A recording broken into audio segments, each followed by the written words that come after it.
कुछ तुम कहो कुछ हम कहें, चलती रहे ये बातें, एक एक करके आप सबसे होती रहे मुलाकातें।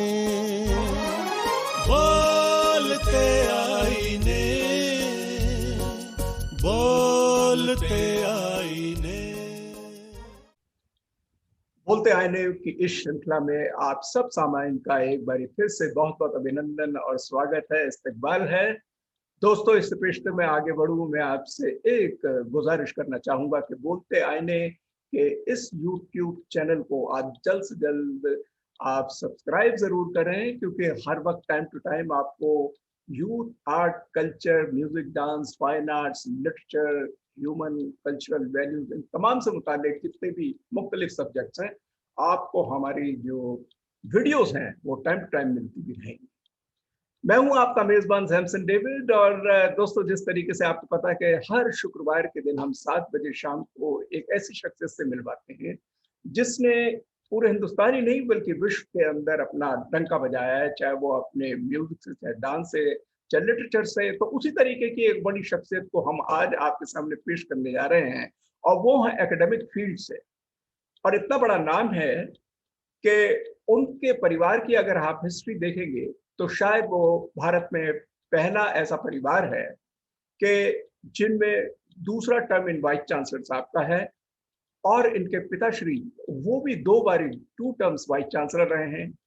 और आपकी जो बहन है, सिस्टर है, वो भी मौजूदा एक यूनिवर्सिटी में वाइस चांसलर है, यानी कि एक कुलपतियों का परिवार। शायद आपने पहले कभी ना सुना हो, लेकिन इस वक्त आप सुन रहे हैं, और उनका मैं तारुफ करा रहा हूं। और इस वक्त मैं स्क्रीन पर सीधा आपको अरुणाचल प्रदेश से राजीव गांधी सेंट्रल यूनिवर्सिटी विश्वविद्यालय है, वहां के मौजूदा वाइस चांसलर साहब प्रोफेसर साकेत कुशवाहा साहब, वाइस चांसलर, कुलपति जी, आपका बहुत बहुत स्वागत है सर बोलते आईने के इस श्रृंखला के अंदर। और जिस तरीके से बताया गया है सर कि आपका जो है बहुत ही विश्व स्तर के ऊपर आपका जो स्पेशलाइजेशन रही है रिसोर्स मैनेजमेंट में, और सस्टेनेबल एग्रीकल्चर जो डेवलपमेंट, जो विकास है कृषि का, वो एक आपका एक खास सब्जेक्ट रहा है। हमें ये भी पता है कि सर कि आप जो हैं कानपुर के देहात के इलाके से आए, और जिस तरीके से हमारी बातें खुलेंगी तो उस तरीके से आप पता चलेगा कि छोटी सी जगह से किस तरीके से आप आगे बढ़ते चले गए, और आज एक सेंट्रल यूनिवर्सिटी के वाइस चांसलर साहब हैं। तो मैं आपका बहुत बहुत स्वागत करता हूं सर इस वक्त बोलते आने की इस कड़ी के अंदर।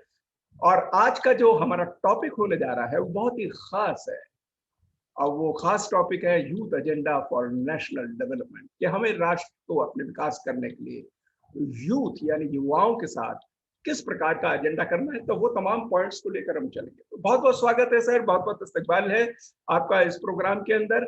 सबसे पहले बताइए सर कि इस वक्त जो है आप एक ऐसी जगह बैठे हुए हैं जिसका जानना भारत के और विश्व के दूसरे लोगों को जानना बड़ा आवश्यक। कौन सी जगह है सर जहाँ पर आप बैठे हुए हैं, और अपना थोड़ा किस परिवेश से, किस परिवार से यहाँ तक पहुंचे, और फिर हमारा जो इनिशियल कमेंट है आपकी तरफ के youth agenda for national development, उस पर थोड़ा सा प्लीज कमेंट दीजिए।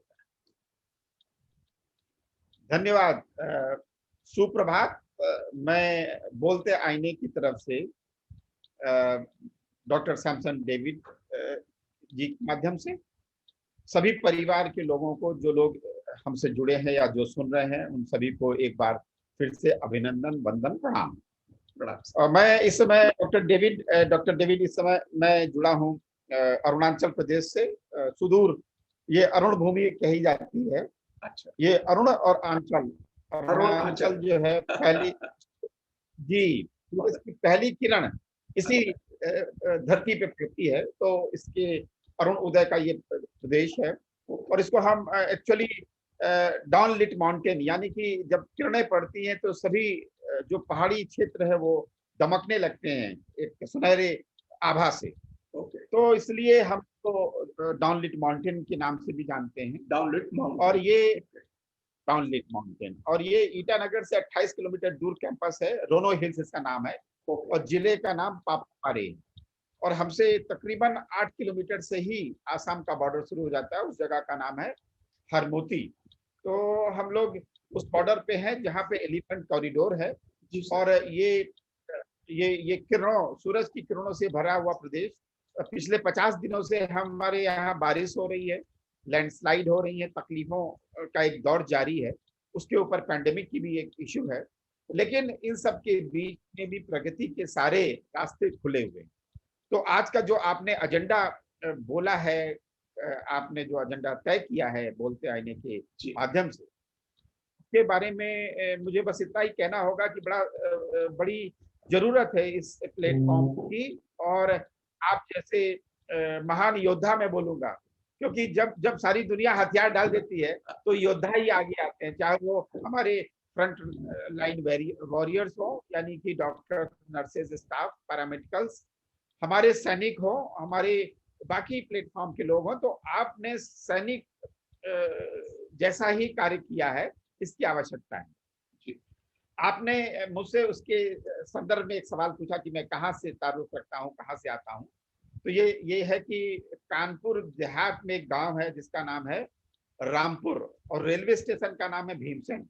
बहुत सारे युवा साथियों को नहीं मालूम होगा कि गांव पुरवा और ये होती है, लेकिन हम उसमें चर्चा कभी बाद में करेंगे, आज के मुख्य मुद्दे से नहीं भटकेंगे। तो मैं कानपुर देहात के रामपुर गांव से, भीमसेन पोस्ट ऑफिस है मेरा और रेलवे स्टेशन का नाम भीमसेन है, 14 किलोमीटर दूरी पे है ये कानपुर सेंट्रल रेलवे स्टेशन से। और उसी भीमसेन स्टेशन से 2 लाइन निकलती है, एक बांदा जाती है और एक झांसी जाती है। तो मैं कृषक परिवार से ताल्लुक रखता हूँ। मैं कृषक परिवार से, मेरे दादाजी खेती करते रहे, हमारे दादाजी के पूर्वज भी। अब वो एक अलग व्यवस्था है, वो कभी बाद में बताऊंगा आपको। बहरहाल पिताजी के बारे में आप, मुझे लगता है कि जानते हैं। मैं तो ये कहूंगा कि आप दोनों संगी रह चुके हैं, एक साथ रह चुके हैं। तो संगी साथियों और पिताजी कम से कम दिन में एक बार आपकी चर्चा जरूर मुझसे कर लेते हैं। ये मेरा ही दुर्भाग्य है कि आपसे मुलाकात नहीं कर पाता हूँ। और क्योंकि आप अभी AIU से अपने सेवाएं दे के बाहर निकल गए हैं, तो आपके पास भी वक्त बहुत कम है। तो जब वक्त आप निकालेंगे हमारे लिए तो हम मिलेंगे। तो मैं ये कहना चाह रहा था कि युवा साथियों को ये बात जानने की आवश्यकता है कि अगर लक्ष्य साधना है आपको, या किसी भी लक्ष्य को प्राप्त करना है, इसकी बड़ी सरल परिभाषा है। पहली बात तो दिल में ये लिख के रखना है, दिल और मस्तिष्क में ये बना लेना है कि जिंदगी में आगे बढ़ने का कोई शॉर्टकट नहीं है। कोई छोटा माध्यम अगर आपको लगता है कि है, तो मैं सही मायने में बताता हूं कि छोटा माध्यम आगे बढ़ने का कोई भी नहीं है। सारे रास्ते कठिनाइयों से भरे हैं, लेकिन उन कठिनाइयों को कैसे पार करना है, इसकी एक तरीका मैं आपको बता देता हूं, जो मैंने अपने साथ किया। आप सबको मालूम होगा, या मैं बताना चाहूंगा कि पिताजी मेरे फिजिक्स के गोल्ड मेडलिस्ट हैं, और वो यूपी में भी मेरिट में रहे हैं। और तो जब उन्होंने यात्रा शुरू की, तो एक सुंदर वाकया ये है कि जब पिताजी खेत जोत रहे थे, खेत जोतना का मतलब होता है प्लाउ दी फील्ड, तो जब वो खेत जोत रहे थे एक दिन, और बैल के साथ वो अपनी छड़ी भी चला रहे थे, और एक फिजिक्स की किताब खेत के मेड़ पे रख के फड़फड़ा रही थी।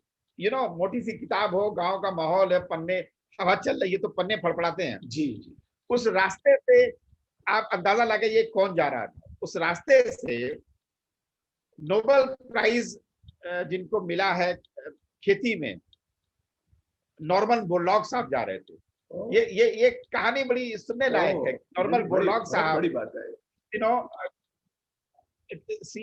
जो पत्थर कॉलेज है, वहां पे एग्रीकल्चर का रिसर्च कर रहे थे। और ये जो हमारा गांव था, इस गांव में एक और जगह है जिसमें, जहां पे कलकपुर जगह का नाम है, वहां पे खेती के कुछ एक्सपेरिमेंट लगे हुए, और वो रास्ता हमारे खेतों से जाता है, वो रास्ता हमारे खेत हैं वो। तो वो रास्ता पिताजी और दादाजी ने दे दिया था जाने के लिए लोगों को। तो उस रास्ते पे उनकी जीप जा रही थी, वो जो विली की पुरानी जीप होती है, खुली वाली, हरे रंग की, आर्मी इस्तेमाल करती थी। उस जीप से वो जा रहे थे, तो उन्होंने वो रुके और देखा कि ये किताब कैसी है जी। तो उतर के आए, तो पिताजी से उन्होंने पूछा कि आप कौन है। वो इंग्लिश में ही पूछा होगा, लेकिन अभी हम हिंदुस्तानी भाषा में उसको तर्जुमा कर देते हैं, उसको ट्रांसलेट कर लेते हैं। तो पिताजी ने उनको बताया कि वो फिजिक्स में उनके पास MSc है, वो मेरिट होल्डर हैं। तो उन्होंने कहा कि आप खेती के साथ नौकरी क्यों नहीं करते हैं, शिक्षा देना एक अच्छा कार्य है। तो पिताजी ने उसी किताब से अपॉइंटमेंट लेटर भी निकाला कि वो तो मैं कल ज्वाइन करूंगा, लेकिन आज तो मैं खेती पिताजी के साथ करूंगा ही। अरे वाह। तो अपने प्रोफेसर से प्यार करना है, ये सोचने की चीज है। ये कहानी पिताजी ने आपको बताई कि नहीं बताई मुझे नहीं मालूम डॉक्टर डेविड, लेकिन मैं युवा साथियों को बताना कि ये बताने में कि हम किस परिवेश से आते हैं, हमारे पारिवारिक बैकग्राउंड कितना अच्छा रहा है, हम इसका प्लेजर डिराइव करते हैं। लेकिन मैं तो आपको वो हकीकत बताऊंगा जो ये आपको तय करवाएगी कि आगे बढ़ने के लिए आपको कैसे विचार रखने हैं। तो यहाँ पे एक विचार आया कि जिस व्यक्ति को दूसरे दिन लेक्चरर पद ज्वाइन करना है टीचिंग का, और वो एक दिन पहले अपने परिवार के लिए अपने पिताजी के आदेशों के तहत और अपनी मंशा से भी, आदेश देना एक बात होती है लेकिन अपनी मंशा को लेकर आना दूसरी बात होती है। तो वो मंशा के साथ खेती कर रहे हैं, तो और उसको प्रोत्साहन करने के लिए सामने कौन आया, खुद नॉर्मन बोरलॉग साहब। तो मेरा ये सोचना है कि युवाओं को मन में एक विचार लाना चाहिए कि आप अपने भविष्य की चिंता करें और भविष्य बनाने के लिए जो भी विचारधारा है उसको लेकर आए, लेकिन अपने पारिवारिक परिवेश को नहीं भूलना चाहिए, क्योंकि वो आपकी जड़ों से जुड़ा हुआ संबल देने वाला एक जरिया है। मैं आपको बताऊं कि जब मैं आपसे बात कर रहा हूं तो तकरीबन 20 दिन पहले मैंने तो अपने कोविड काल में सारे कार्य किए, और मैंने जब अपॉइंटमेंट किया तो फिजिक्स डिपार्टमेंट, केमिस्ट्री, बहुत सारे डिपार्टमेंट में अपॉइंटमेंट हुए, असिस्टेंट प्रोफेसर, एसोसिएट प्रोफेसर के। तो जब मैं मीटिंग ले रहा था तो फिजिक्स डिपार्टमेंट के, क्योंकि मैं फिजिसिस्ट का बेटा हूं और फिजिक्स पढ़ाने, खेती पढ़ी है, एग्रीकल्चर पढ़ी है, उसकी भी एक कहानी मैं बताऊंगा जल्दी से।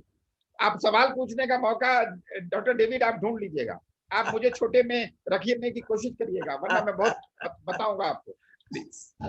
जब मैं इंट्रोडक्शन ले रहा था तो एक लेडी लेक्चरर, नाम नहीं बताऊंगा, शायद नाम बताने की इजाजत उससे ली नहीं है, इसलिए नहीं बताऊंगा जी। तो जब मैं इंट्रोडक्शन ले रहा था तो लोगों ने बहुत सारी बातें बताई माता पिता के बारे में।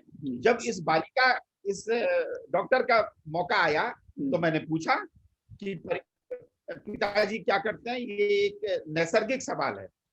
उसने कहा कि पिताजी रिक्शा चलाते हैं, ये उसका सेंटेंस था। पूरे भरी सभा में उसने ये कहा कि मेरे पिताजी सर रिक्शा चालक हैं, रिक्शा चलाते हैं गोरखपुर में। और मैंने कहा अभी क्या करते हैं, तो उसने कहा अभी भी सर रिक्शा चलाते हैं। तो मुझे ये कहना है बहुत बहुत प्रणाम रिक्शा चलाने उनको, बहुत ज्यादा हमारी तरफ से बहुत थैंक यू सर। जी जी, आपकी बात तो रिकॉर्ड हो रही है तो मैं उसको जरूर बताऊंगा, इसलिए नाम नहीं बताया है, ठीक। तो मेरा ये सोचना है कि आपका बैकग्राउंड कुछ भी हो, पारिवारिक परिवेश कुछ भी हो, लेकिन अगर आपने आगे बढ़ने की, हम खेती करते करते 2 पीढ़ियों में 5 कुलपति के पदों पे आए, उसके लिए सोचना ये होगा कि आखिर वो कौन से कारण हैं जिनको हम लोग अपने भीतर आत्मसात कर सकते हैं और हम आगे बढ़ सकते हैं। तो आगे बढ़ने के लिए विचारधारा की आवश्यकता होती है और उसमें लगने वाली ऊर्जा का सही अनुमान होना चाहिए। मैं उदाहरण के तौर पे एक छोटी बात बताऊं डॉक्टर डेविड, अगर आपके सामने मैं एक छोटा सा ये ले लूं, छोटा सा ये पन्ना ले लूं जी, और ये कहूं कि इस पन्ने में हम 100 ग्राम वजन रखेंगे, वो वजन ले लेगा। लेकिन अगर इसमें हम 10 किलोग्राम का वजन रखेंगे तो ये पन्ना उस वजन को नहीं लेगा। नहीं, अगर 10 किलोग्राम का वजन रखना है तो हमको वैसी ही प्रक्रिया करनी पड़ेगी, इसको स्ट्रेंथ लानी पड़ेगी। तो आप जब अपने कैरियर का निर्धारण करें तो ये आपका कर्तव्य है कि आप अपने ऊर्जा का संधान करें और अपने व्यक्तित्व में निखार लाएं, और उनके लिए आपको क्या क्या, जिसे आप पेडागोजी बोलते हैं कि पेडागोजी ऑफ डेवलपमेंट, तो वो पेडागोजी क्या होगी आपके हम्म। डेवलपमेंट की, स्ट्रेंथ लाने की, उसको सीखना आवश्यक। तो ये मेरा संदेश होगा युवाओं के लिए। सर, जिस तरीके से हमने ये शुरू में अपने बोलते आने के तमाम जितने दर्शक हैं उनको ये बताया है कि आज का जो टॉपिक है वो youth agenda for national development, तो हमें अपने राष्ट्र के विकास के लिए यूथ का क्या एजेंडा है, इसके कुछ ऐसे इश्यूज बताइएगा सर। कौन कौन से पॉइंट्स हो सकते हैं जिनका आगे हम लेकर अपने देश का विकास कर सकते हैं, युवाओं की पर्सनैलिटी का भी विकास हो सकता है, और जैसे आखिर में पूरा जो कि विश्व है उसको किस तरीके से हिंदुस्तान का contribution peace, development, joy, human culture, values, इन तमाम के लिए जा सकता है। कौन कौन से ऐसी इश्यूज हैं sir? Thank you doctor David, thank you, धन्यवाद। सबसे पहले तो ये तय कर लें कि या सोच लें कि आखिर यूथ हम किसे बोलते हैं। यूथ की अगर दो डिफिनीशन मानी जाए मेरे हिसाब बहुत से, बड़ी बात है, मेरी बहुत सही मुस्कुराहट बात से आप समझ सकते हैं। एक नहीं, आप बहुत सही है। आपको भी मैं यूथ, आपको भी मैं यूथ मानूंगा। क्यों? विचारों से एक ऊर्जा मिलने वाला यूथ हुआ, और एक उम्र से, जित उम्र से यूथ हुआ। तो मुझे लगता है कि इन दोनों के डायनामिक्स अलग अलग हैं, इन दोनों की विचारधारा अलग अलग है। ठीक है। अगर उम्र के की बात करें और युवाओं की बात करें, हमारे युवा साथियों की बात करें, तो ये उम्र सपने देखने की उम्र होती है। इसी उम्र में हम अपने भविष्य की रूपरेखा तय करते हैं। इसी उम्र में हम सीखते हैं बहुत सारी चीजों को। तो मुझे लगता है कि युवाओं को ये समझना होगा कि जब आप किसी कार्य के लिए तैयार होने की रास्ते पे होते हैं, जब मार्ग प्रशस्त करने के रास्ते पे होते हैं, तो वो मार्ग प्रशस्त करते कैसे हैं, इसके लिए परिभाषाएं तय करनी पड़ती है युवाओं को के लिए। अगर आपको उदाहरण के तौर पे सिविल सर्विस में ही आना है, तो आपको ये तय करना पड़ेगा कि जो विषय आप ले रहे हैं वो विषय कितना रिलेवेंट है, और उसकी ऐतिहासिक पृष्ठभूमि में कैसे मार्क्स आते रहे। कुछ बच्चों युवाओं को यह तय करना पड़ता है, किसी को एंथ्रोपोलॉजी में विश्वास हो सकता है, किसी को संस्कृत में हो सकता है, किसी को और भाषा में हो सकता है, या विषय में हो सकता है। तो युवाओं को अपने कैपेबिलिटी को आंकते हुए और ये मानते हुए कि हम इस विषय को अगर करेंगे तो हमारे जो गोल्स हैं या जो हमारे अचीव करने के तरीके हैं, उनमें क्या क्या चीजें आएंगी और हमें कहाँ तैयारी करनी है। तो युवाओं को, अच्छा, ये तो एक बात हो गई नौकरी वाले व्यक्तियों के लिए, युवाओं के लिए। कुछ ऐसे युवा होंगे जो किसी को देख के इंस्पायर होते हैं कि मुझे बिजनेस करना है। तो अगर बिजनेस करना है तो मैं आपको बताऊं कि दुनिया के जितने भी देश हैं, अगर उसमें अध्यक्षों की बात देखें तो बहुत सारे देशों में पारिवारिक पृष्ठभूमि राजघराने की भी हो सकती है, लेकिन उनके बच्चे अपने तरीके से सैनिक भी बने, अपने तरीके से व्यवसाय में जुड़ के उन्होंने बिजनेस करना भी सीखा। तो यहाँ तक कि बिजनेस टाइकून्स जो अपने देश में हैं, उनके बच्चे भी कहीं दूसरी जगह नौकरी करने की कोशिश करते हैं और सीखने की कोशिश करते हैं। तो ये आर्ट सीखना पड़ता है। तो युवाओं को रूपरेखा तय करनी पड़ेगी कि आप आगे बढ़ने के लिए क्या क्या जोड़ें। उदाहरण के तौर पे अगर आपको लेक्चरर बनना है, शिक्षक बनना है, तो आपको तय करना पड़ेगा कि शिक्षक आप किस लेवल के बनना चाहते हैं। अगर आप किसी महाविद्यालय या यूनिवर्सिटी सिस्टम में आना चाहते हैं, तो फिर आपको डे 1 से जानकारी होनी चाहिए कि कितने परसेंटेज मार्क के बेसिस पे आप लेक्चरर होने के काबिल होंगे। ऐसे ही हमको लेक्चरर बनने के लिए और उसके बाद अपने नाम को आगे बढ़ाने के लिए किन किन चीजों की आवश्यकता होगी, ये बात मैं आपको क्यों कह रहा हूं डॉक्टर डेविड। जब पिताजी ने मुझसे ये कहा कि फिजिक्स पढ़िए, क्योंकि फिजिक्स तो वो व्यक्ति थे और वो चाहते थे कि मैं फिजिक्स पढ़ूं, लेकिन मेरे परिवार में, आपने नाम लिया मेरा और मेरी बहन का, मेरी बहन doctor Nirmala, professor Nirmala S Maurya, वो वीर बहादुर पूर्वांचल यूनिवर्सिटी में कुलपति के पद पे हैं, और वो हिंदी की शिक्षिका है, हिंदी विषय की शिक्षिका है। तो ये तो मन बना लीजिए कि आपका विषय कोई भी हो, आप ऊंचाइयों तक पहुंच सकते हैं। दूसरी बात, पारिवारिक तरीके से पिताजी ये सोचते थे कि परिवार का एक बच्चा फिजिक्स पढ़े, लेकिन शायद वो विषय हमें कठिन सा लगा, या पिताजी की सुबह से शाम तक की मेहनत देख के हमें घबराहट हुई। उस वक्त हम छोटे थे, हमें यह नहीं मालूम था कि फिजिक्स में मेहनत है तो बाकी विषयों में भी मेहनत है, जो कि हमने एडमिशन लेने के बाद सीखा।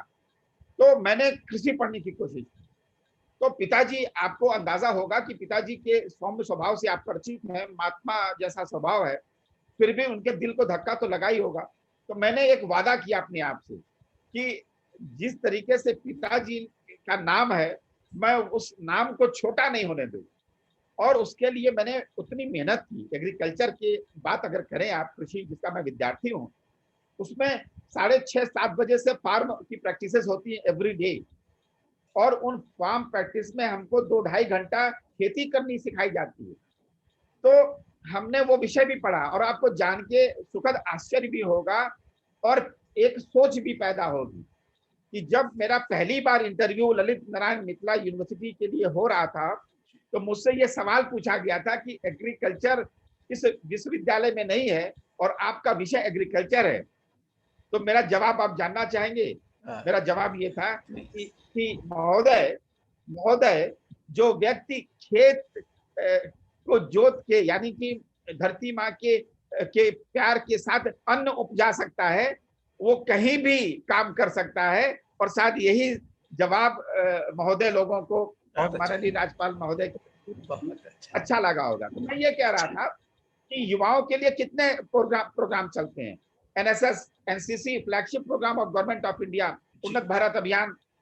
इसके अलावा राजीव गांधी जो चेन्नई में फाउंडेशन, वो हमारा गवर्नमेंट ऑफ इंडिया का जो इंस्टीट्यूशन है। तो हमारे कम से कम दसियों ऐसे प्रोग्राम हैं जहां युवाओं को उनकी सोच के हिसाब से मजबूती प्रदान करनी है। पहली तो युवाओं को ये सोचना होगा कि क्रंदन करने से आपका आत्मविश्वास नहीं बढ़ता है, यानी रोने से किसी चीज पे, और मुसीबतों को गिनने से आप आगे बढ़ने की रूपरेखा नहीं तय कर पाते। ठीक कह रहे हैं। मुसीबतों को आप गिनिए जरूर, लेकिन जाहिर मत होने दीजिए। मैं आपको एक बात बताऊं, क्या बात है? आपकी मुसीबतों से, आपके दुख से, आपके क्रंदन से किसी को अच्छा नहीं महसूस होता है। और दूसरा, अगर आप ये जो परिवेश है उसको एनालाइज करें, तो लोग मुस्कुराते हुए आपके क्रंदन की और आपकी पीड़ा के ऊपर दूसरी भावना लेकर आते हैं। यानी कि शायद ये तो होता है ना कि दो तरीके की भावना आती है क्रंदन को देख के, दुख को देख के। या तो आप मदद के लिए बेताब हो जाएंगे, या दूसरा आप मुस्कुराते हुए हंसी उड़ा के चले जाएंगे। तो आपको ये तय करना कि किन लोगों की जनसंख्या ज्यादा है आपके आसपास, क्योंकि हमारा परिवेश भी बड़ा इंपॉर्टेंट होता है। मैंने अपने परिवार के परिवेश में पिताजी की जो पॉजिटिव ऊर्जा है, यानी कि जो उनकी सोच है, उसको इनहेरिट किया। हमारे आसपास और लोग भी तो रहे होंगे जो हर दिन रोते रहते हैं कि क्या दिया, ये है, वो प्रॉब्लम है। ये प्रॉब्लम गिनने का वक्त नहीं है। ये युवाओं को प्रॉब्लम्स सैकड़ों आएंगी और आगे बढ़ने के रास्ते आसान नहीं है, लेकिन आपको उन्हीं के बीच में रास्ता बनाना है। अब मैं बताऊं डॉक्टर डेविड, आपको जान के सुखद आश्चर्य भी होगा कि जब हमारे यहाँ, मैंने मिथिला विश्वविद्यालय में भी यही किया, जो लेक्चरार हैं, असिस्टेंट प्रोफेसर जिसे हम कहते हैं अभी नए नॉमेनक्लेचर में, उन सभी को मैंने कहा कि मिनिस्ट्री ऑफ एमएचआरडी उस वक्त हुआ करती थी, अभी मिनिस्ट्री ऑफ एजुकेशन, तो उसके आप तो इसी विषय से जुड़े हुए व्यक्ति हैं, और जो मिनिस्ट्री ऑफ एजुकेशन की वेबसाइट पे हायर एजुकेशन का जो डिपार्टमेंट है, उसमें कुलपति बनने का फॉर्मेट दिया हुआ है कि क्या फॉर्म भरना है। तो मैंने क्या किया, मैं पिछले 2004 की आप बात कर रहे हैं, और मैं 2001 से कुलपति बनने के लिए जो फॉर्मेट है उसको भरता आ रहा हूं कि मुझे कहां कहां कमी है। यानी कि मैंने अपनी कमियों को आइडेंटिफाई किया, और उन कमियों को आइडेंटिफाई करने के बाद मैंने उनको दूर करने का तरीका ढूंढा, और वही फॉर्म मैंने दीदी को भी दिया था कि दीदी यही फॉर्म है। दीदी के पास तो 100 के आसपास पीएचडी सुपरविजन का कोटा है, उन्होंने इतना पीएचडी सुपरवाइज किया है, वो बहुत ऊर्जावान स्त्री हैं, मातृशक्ति हैं। लेकिन मेरे पास तो सिर्फ 24 विद्यार्थियों का सुपरविजन ही मैंने किया अब तक का। मुझे लगता है 1-2 और हो जाएंगे, वक्त नहीं मिला। और तो मैंने क्या किया, मैंने आगे बढ़ने के लिए सारे रास्ते को समझा। और मैं आपको बताऊं डॉक्टर डेविड, मैंने भी बहुत सारे इंटरव्यू दिए होंगे, उसके तो लाइव विटनेस आप भी हैं। एआईयू में जब मैं आता था, ठहरता था, आपने मेरे चेहरे पे कभी निराशा देखी? नहीं नहीं नहीं नहीं देखी होगी। नहीं तो अगर आप ना, मन के हारे हार है, मन के जीते जीत। तो मन हार गया तो सब हार गया। तो जी। हारना तो मैंने सीखा नहीं, संगीत तो मैंने आपसे सीखना शुरू किया। तो मुझे ऐसा लगता है, मुझे पिताजी ने बताया था कि वो दिन उनको याद है जिस दिन प्लेटफॉर्म पे आपने मेरा नाम जोकर का एक गाना गाया और आधे कुलपति रो रहे थे। तो जीवन में पढ़ने के लिए रोना और हंसना दोनों आवश्यक है। बहुत जरूरी है। तो मुझे ऐसा लगता है कि आगे बढ़ने के लिए युवाओं को डिफिनीशन के, और दूसरा एक मैं बात बताऊंगा जो शायद कोई जल्दी नहीं बोलता। जीवन का एक, कभी कभी लोग जब निराश होते हैं तो ये समाज के बारे में बातें करते हैं कि समाज ने हमको क्या दिया या समाज क्या देगा, खाने को देगा, ऐसी बातें होती हैं। लेकिन हम सामाजिक प्राणी हैं और समाज में रहना, उठना, बैठना अपने आप में एक एक एक प्रयास होना चाहिए। क्योंकि अगर समाज ने बहिष्कृत कर दिया तो जीवन के क्षणों में कमियां आती हैं। तो समाज को साथ लेके चलना, ये बात मैं आपसे क्यों कह रहा हूं? तो सामाजिक प्राणी होने के लिए आपको एक गुण सीखना होगा कि आपको सबके सुख और नो, ये जरूरी नहीं है कि आप भी खुश हों, लेकिन सबके सुख और दुख में शामिल होने के लिए आपको प्रयास करने आना चाहिए और आपके चेहरे पे एक अदम्य मुस्कान होनी चाहिए। इसकी आवश्यकता है। आप कान्हा को देखिए, भगवान कृष्ण की बात करता हूं, भगवान कृष्ण की कोई फोटो आपको शायद ही गुस्से में आई दिखी होगी। तो इसलिए जी, तो मैं धर्म की बात तो नहीं कर रहा हूं, लेकिन मैं ये कह रहा हूं कि जिस तरीके से मनमोहक मुस्कान आपकी है, वो मुस्कुराहट कैसे लाई जाए तकलीफ में भी, इसकी रूपरेखा तय करनी पड़ेगी युवाओं को, ये मेरा सोचना है। जी जी। नहीं, ये तो बहुत ही उम्दा आपने जिस तरीके से बताया कि जो क्वालिटीज एक अच्छे इंसान में होनी चाहिए, और खासकर युवाओं का जिस तरीके से हम डिस्कशन कर रहे हैं, तो पर्सनैलिटी डेवलपमेंट के अंदर तो एक बहुत बड़ा इशू ये आता है कि सबसे पहले आप किसी से मिल रहे हैं तो कोई भी आपका चेहरा देख रहा है, आपका फेस वैल्यू है, आपकी मुस्कुराहट, क्योंकि मुस्कुराहट है हुस्न का जेवर, मुस्कुराना ना भूल जाया करो।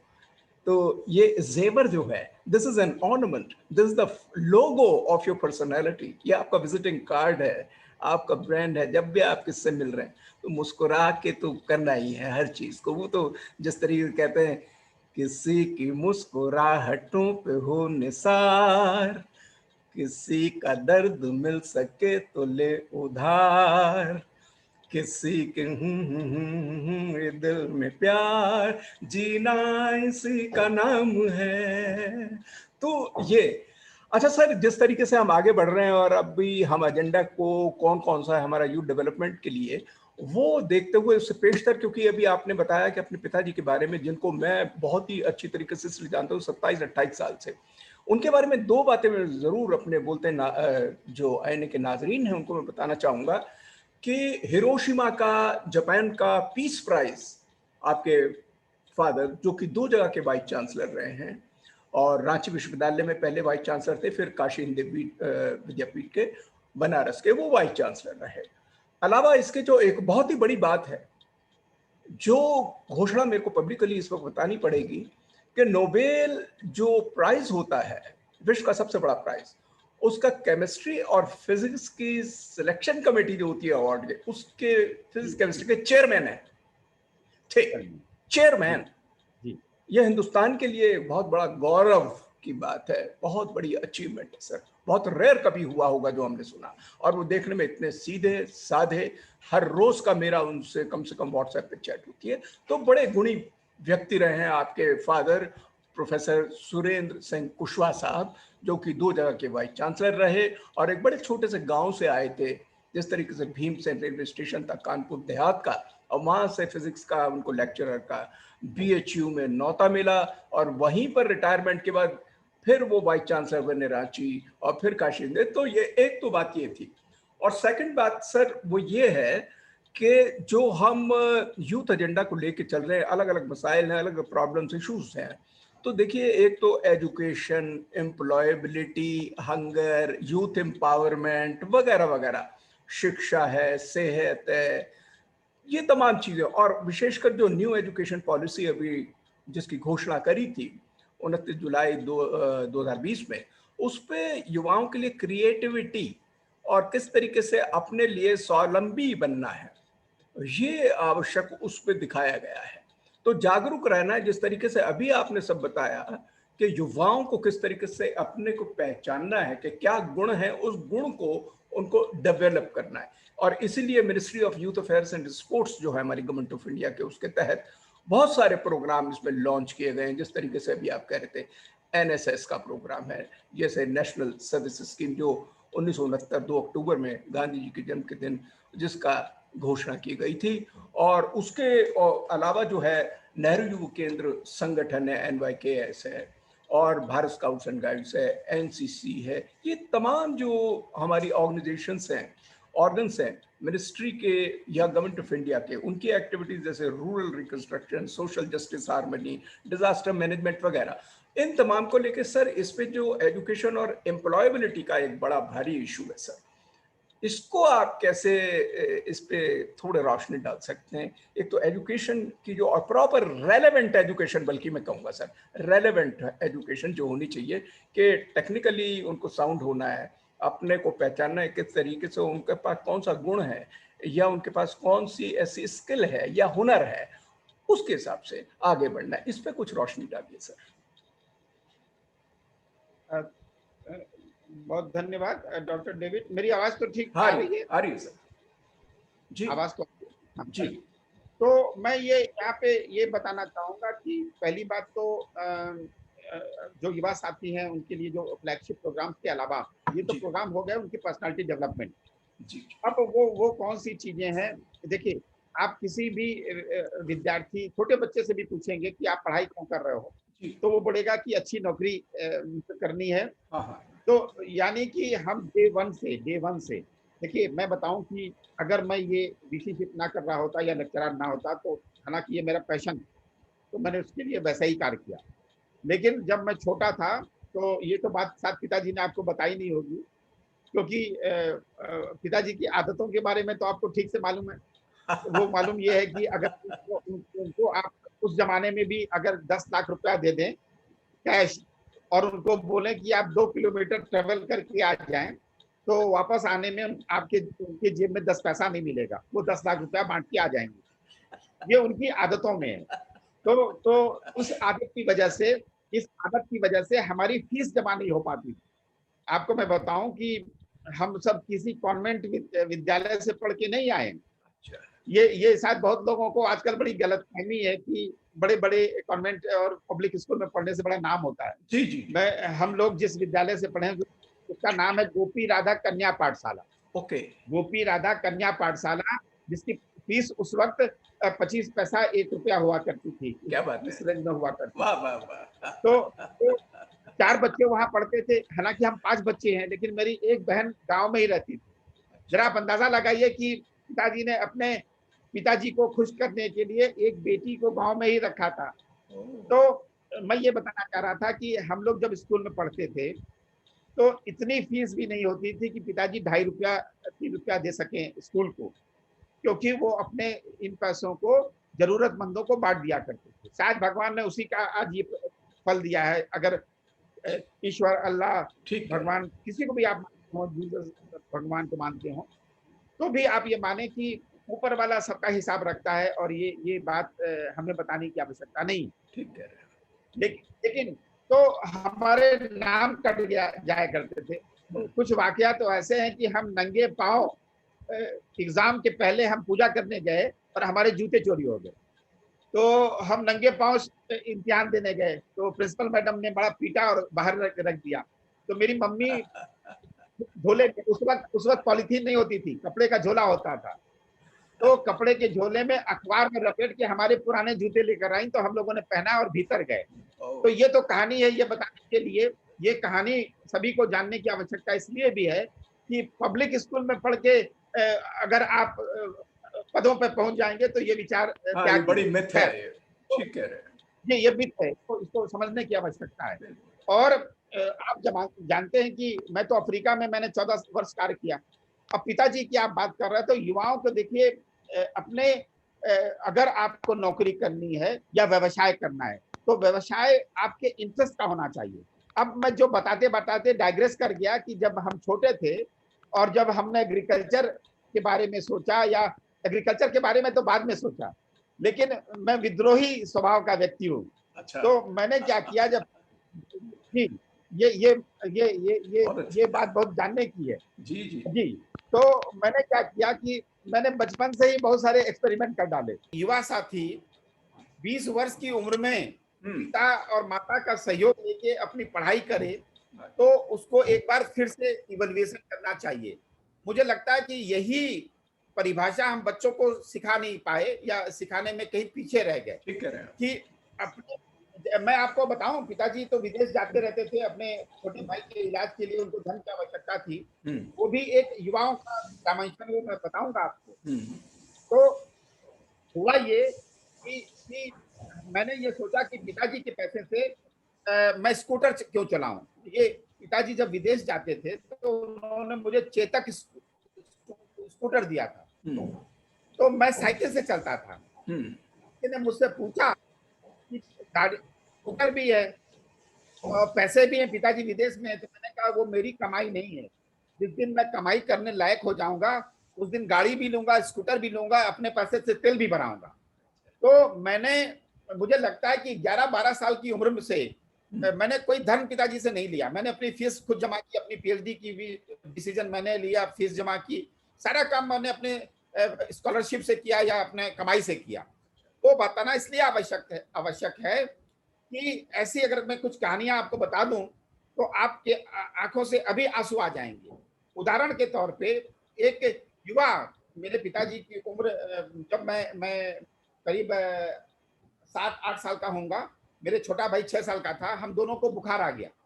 ये युवाओं को जानने की आवश्यकता है कि दया क्या होती है, दया वाला मन क्या होता है।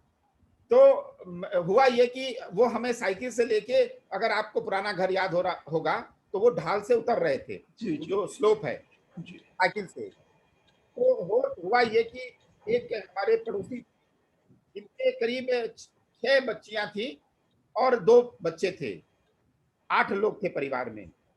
अच्छे पद से रिटायर हुए थे, लेकिन धन की शायद कोई कमी थी। तो पिताजी से बोला, नाम लिया कि सुरेंद्र तुम्हारे पास कुछ पैसे हैं क्या। तो पिताजी ने जेब में हाथ डाला, तो उस समय जेब में 100 रुपए वाला एक नोट नहीं होता था, वो नोट था। उन्होंने पिताजी के हाथ से नोट ऐसे ले लिया कि हाँ हाँ इससे काम हो जाएगा। पिताजी उनको रोक नहीं पाए, क्योंकि शायद उनकी जरूरतें हमारी जरूरतों से ज्यादा थी, तो वो ले गए। पिताजी बाहर निकले और वो जो आनंद पार्क है उसकी सीढ़ी पे बैठ के रोने लगे कि अब बच्चों को मैं डॉक्टर को कैसे दिखाऊंगा, मेरे पास तो पैसे ही नहीं है।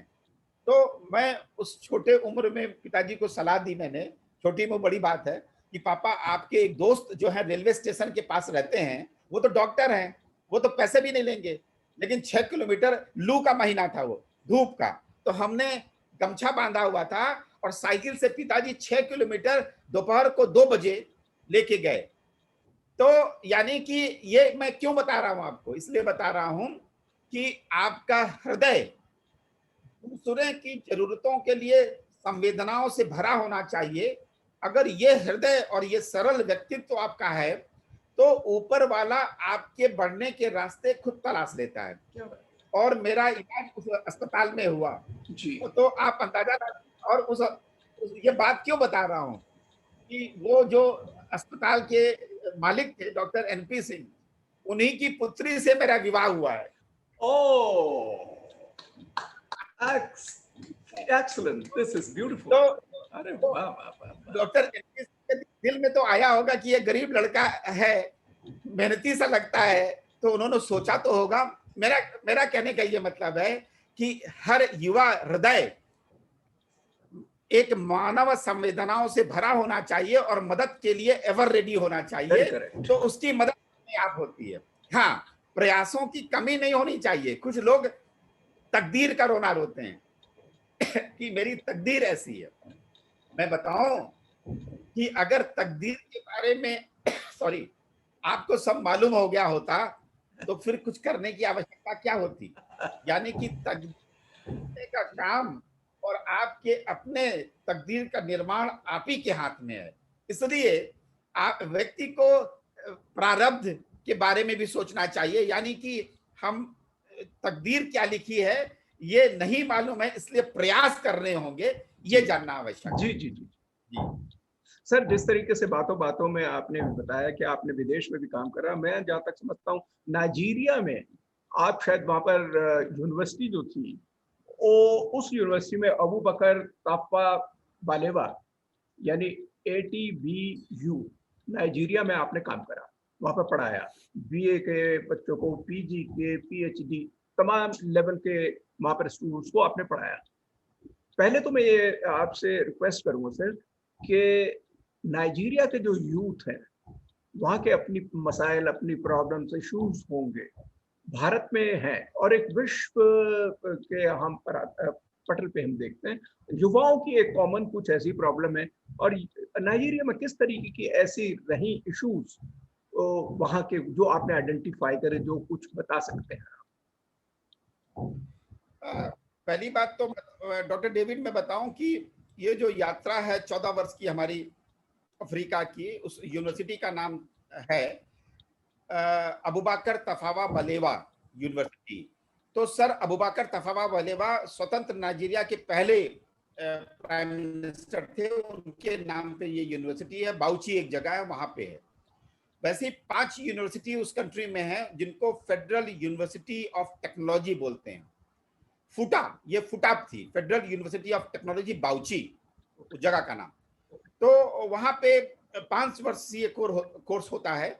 वहां के युवाओं की ट्रेनिंग वैसी तब से हो रही है जो ट्रेनिंग अभी हम नेशनल एजुकेशन पॉलिसी 2020 में सोचे हैं। जैसे अगर आपसे कोई कह दे अभी आज के परिवेश में अपने युवाओं से कह दे कि आपकी डिग्री तभी आपको दी जाएगी जब आप 1 वर्ष के लिए देश सेवा करेंगे, तो मुझे लगता है कि युवा को बड़ा पीड़ा में आ जाएगा और बड़े गुस्से में आ जाएगा। तो अफ्रीका तो पिछड़ा हुआ देश माना जाता है, 3rd वर्ल्ड कंट्री माना जाता है, लेकिन वहां सोच बहुत उम्दा तरीके से विकसित हुई। वो कैसे हो गई मुझे नहीं मालूम, और अगर मालूम भी है तो मैं बता के किसी को यहाँ पीड़ा नहीं देना चाहूंगा। लेकिन वहां युवाओं को 5 साल का कोर्स करना पड़ता है। जो हम लोगों ने यहाँ भी नया कोर्स स्टार्ट किया है, नेशनल एजुकेशन पॉलिसी में सोचा है, वहां एक्चुअली 10 उसके पहले का फॉर्मूला जो अभी हमारा है वो भी वैसा ही है।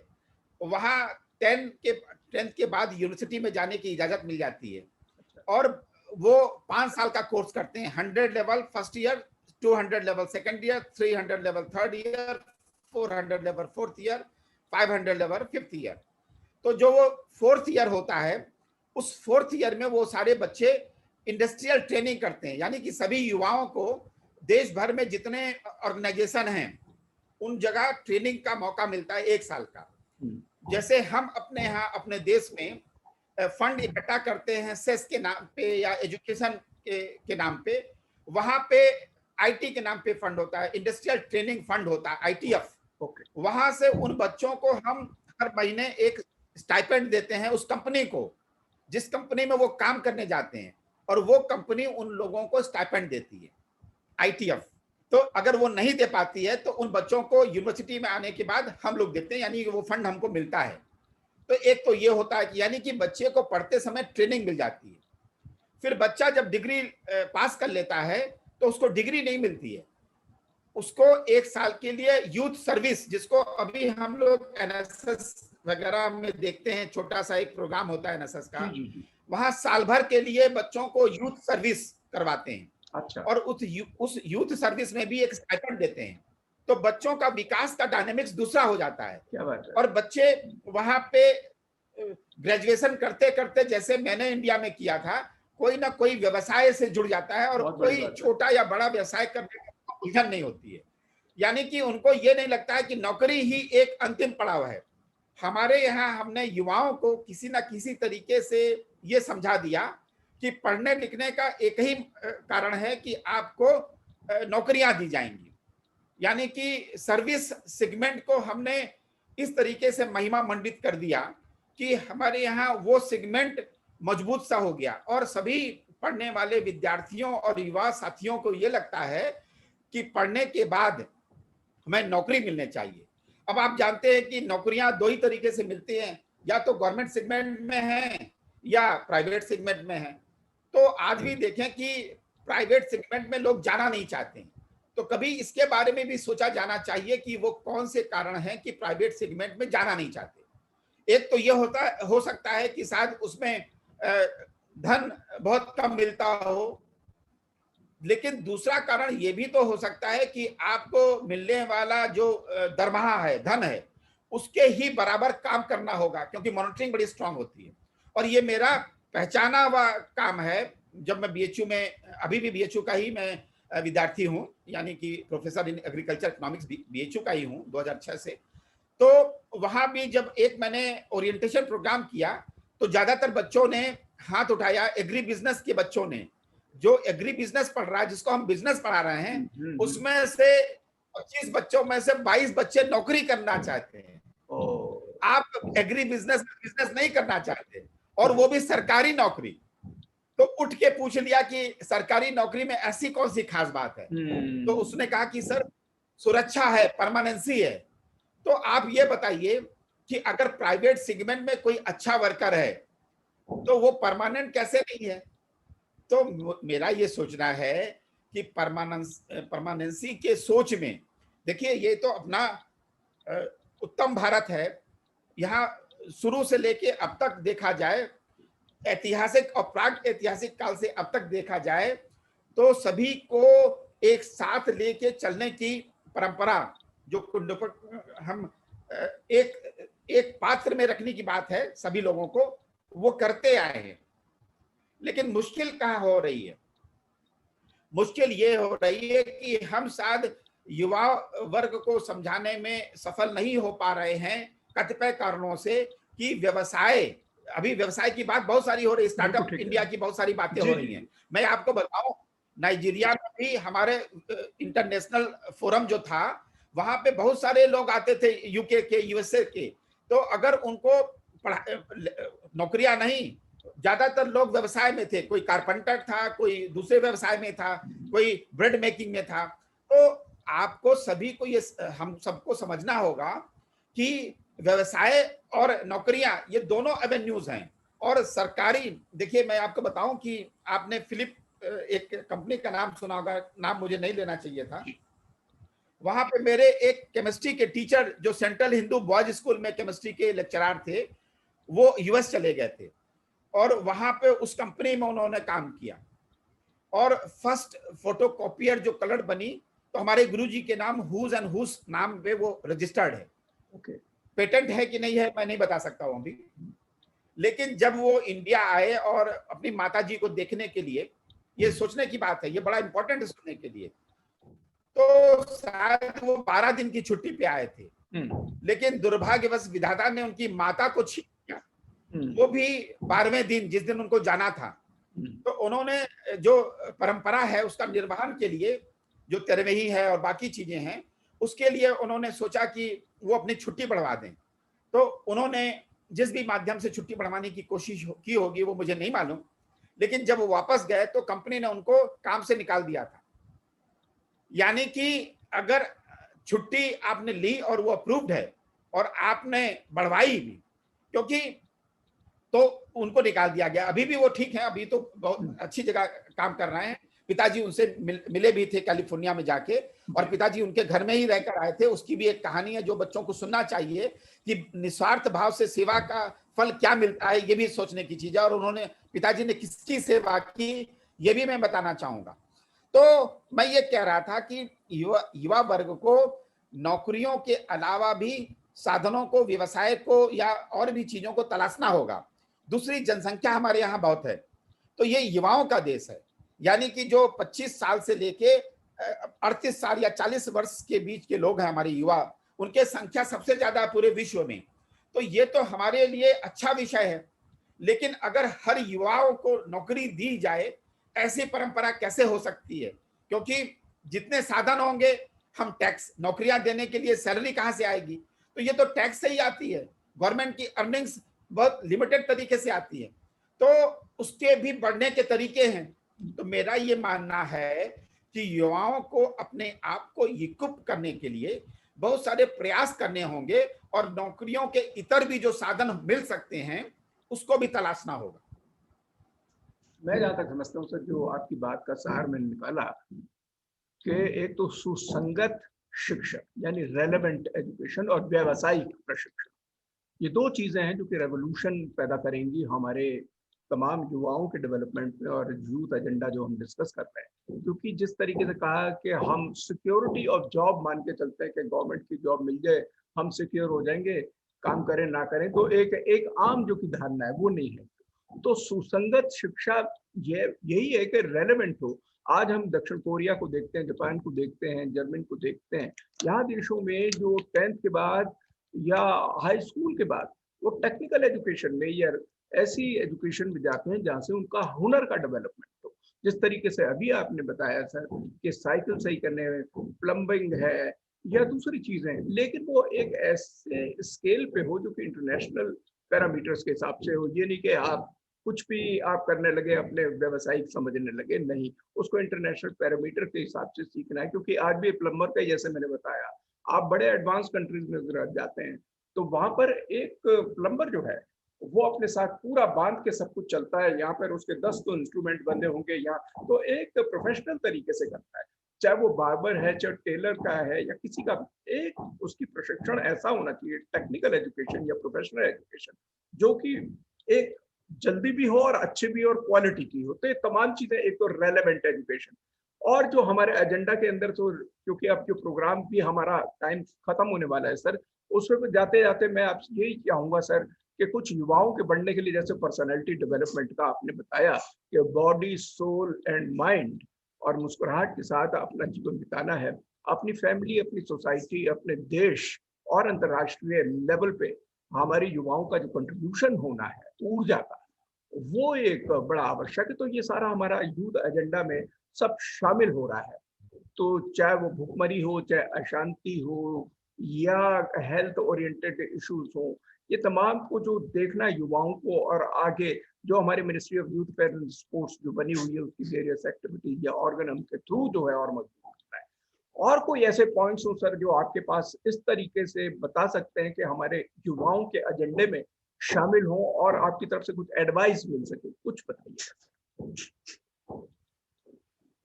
तो पहले तो डॉक्टर डेविड मैं ये बता दूं कि जैसे आपने एक दो देशों का नाम लिया, तो अब अपने यहाँ क्या हो रहा है कि अगर आप मैपिंग करके देखें विषयों की, तो तकरीबन 80% विद्यार्थी, युवा साथी ये आर्ट्स बेस्ड सब्जेक्ट में आते हैं। तो यानी कि ये सेगमेंट जो है बहुत लंबा चौड़ा सेगमेंट हो जाता है आर्ट्स बेस्ड सब्जेक्ट का।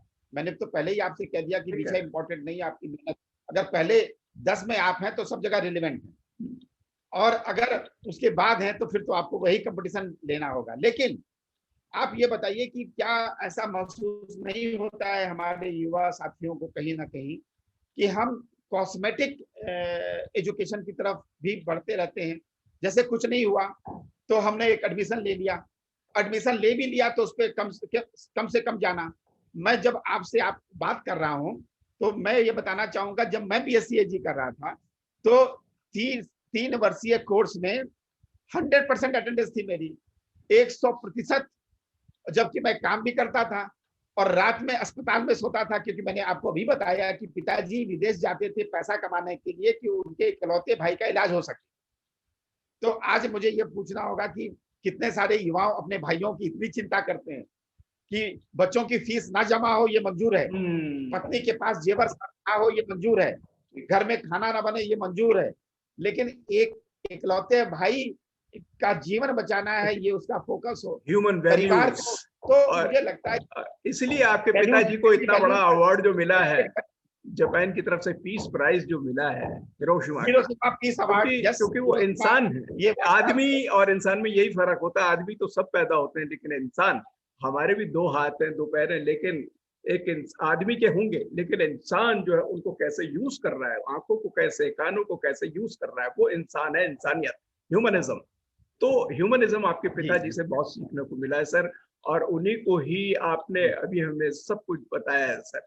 जाते जाते कोई और संदेश आप देना चाहें सर, बोलते आने के तमाम हमारे दर्शकों को सर। सिर्फ इतना है कि आप जब पढ़ाई के बारे में आगे सोचें तो ये जरूर सोचें कि अगर आपके दोस्त ने कोई विषय लिया है और आप भी वही विषय लेंगे तो वो क्यों ले रहे हैं, और आपके दोस्त में और आप में क्या फंडामेंटल डिफरेंस है, इसको देखना होगा।